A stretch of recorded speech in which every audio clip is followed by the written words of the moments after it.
on veut faire des exercices sur les équilibres, décrire des équilibres, un exemple qu'on donne ici, c'est un Erlenmeyer qui contient une solution saturée de phosphate de calcium. Donc une solution saturée, c'est quand il reste du solide en présence de ces ions, le maximum de concentration des ions. Donc le solide continue à se dissoudre, les ions continuent à pas vraiment précipiter, mais à redevenir solides. Alors l'équation en jeu, donc quand on fait une solution saturée, c'est le solide sous forme du sel. Donc phosphate de calcium, valence du phosphate 3, valence du calcium 2, et donc ça donne ces indices-ci, sous forme solide, en équilibre, parce que c'est une solution saturée avec excès, donc il y a du solide présent, et les ions du calcium, sa valence C2, donc 2+, comme tous les métaux toujours positifs, le phosphate, sa valence 3, moins, c'est la même valence que l'atome du phosphore. Alors il y a 3 calcium dans le sel et 2 phosphates dans le sel, et ils se retrouvent mouillés. Donc ça, c'est l'équation de l'équilibre. Alors du point de vue macroscopique, en fait, rien ne semble bouger. Donc c'est les mêmes concentrations, même couleur si le sel est coloré, même quantité de solide, rien ne semble bouger. Donc c'est un équilibre. Rien ne semble changer. Au niveau microscopique, par contre, il y a deux réactions qui se déroulent à la même vitesse. Donc dans un sens et dans l'autre, deux réactions se déroulent en permanence jusqu'à la fin des temps à la même vitesse, en sens inverse. Donc c'est ça un équilibre au point de vue microscopique et macroscopique. La première question. La deuxième question, on parle de diazote gazeux qu'on fait réagir avec du dihydrogène gazeux et on obtient de l'ammoniac gazeux. On dit que la réaction aboutit à un état d'équilibre. Il faut pondérer la réaction. Il y a 2 azotes dans le diazote et il y a 6 hydrogènes dans 2 molécules d'ammoniac. Alors il y a 3 informations numériques. Le diazote, on donne sa concentration qu'on fait réagir, une concentration molaire. Et le dihydrogène, on donne son nombre de moles de départ.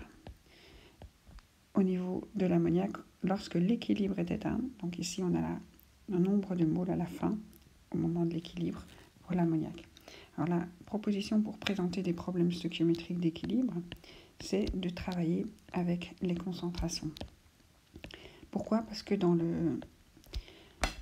l'expression du Kc, c'est la question en fait de calculer le Kc, on introduit des concentrations à l'équilibre des produits, donc ici NH3, sur les réactifs et les coefficients deviennent des exposants. Ça, c'est la loi de Guldberg et de Waag.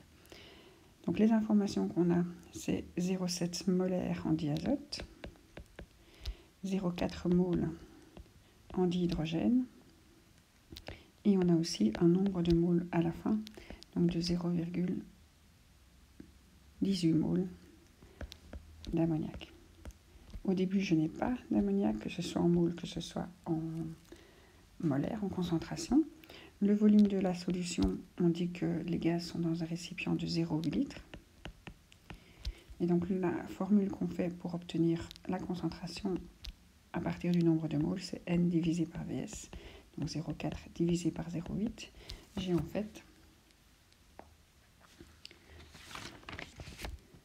0,5 molaire en dihydrogène. Et les 0,18, je fais le même calcul, divisé par Vs. Ils sont dans le même volume, que ce soit au début de la réaction ou à la fin. Et j'obtiens une concentration finale de 0,225 quand je fais 0,18 divisé par 0,8. Après, pour pouvoir calculer le Kc, j'ai déjà une des concentrations, donc j'ai déjà le 0,225 que je vais devoir mettre au carré. Il me faut encore les 2 autres. Comment les trouver ? Mais je sais que l'ammoniac, il est apparu avec un coefficient de 2. Et pour calculer le Wagonnet, le degré d'avancement de la réaction, je calcule la variation divisée par le coefficient.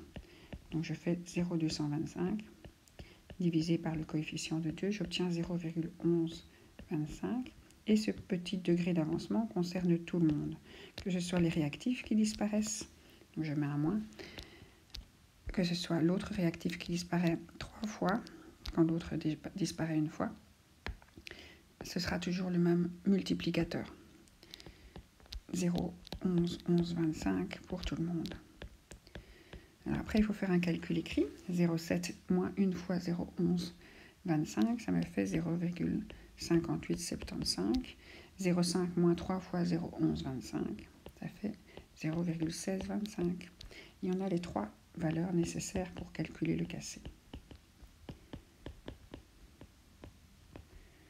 On respecte bien les carrés et les cubes, on utilise bien sa machine et on obtient un cassé de 20,08 qui est un degré d'avancement honorable.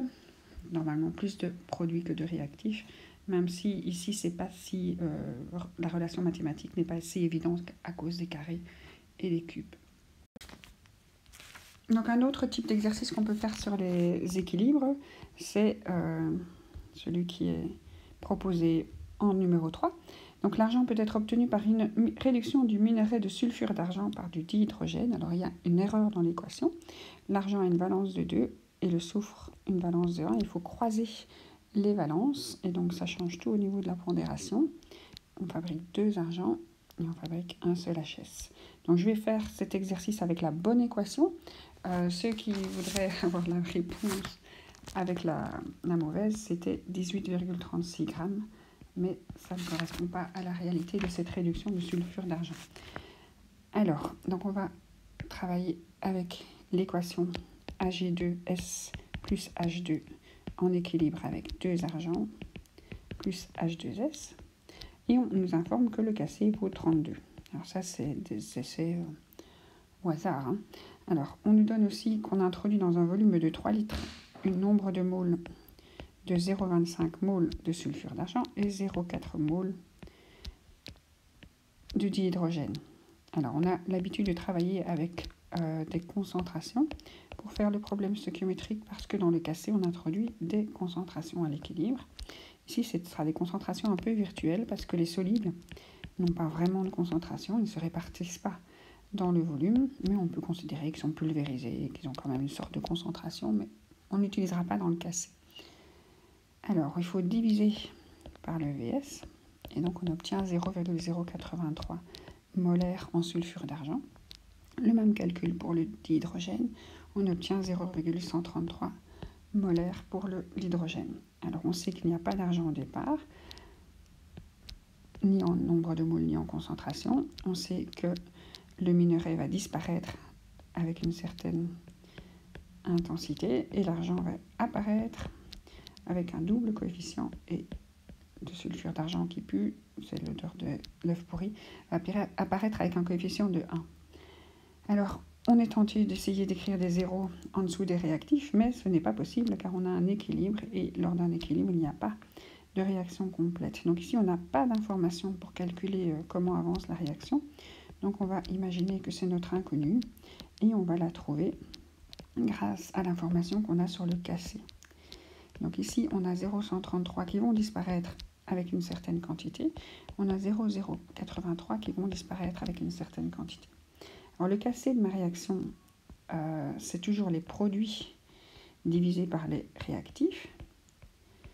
Et les solides n'interviennent pas, parce que les concentrations à l'équilibre, les solides n'ont pas vraiment de concentration, même si on peut s'amuser à en calculer.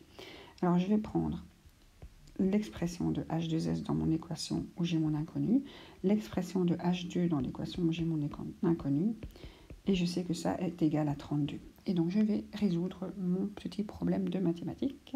Donc ça va me faire 32 fois 0,133 moins x, qui est égal à x. Donc j'ai envoyé ceci par là.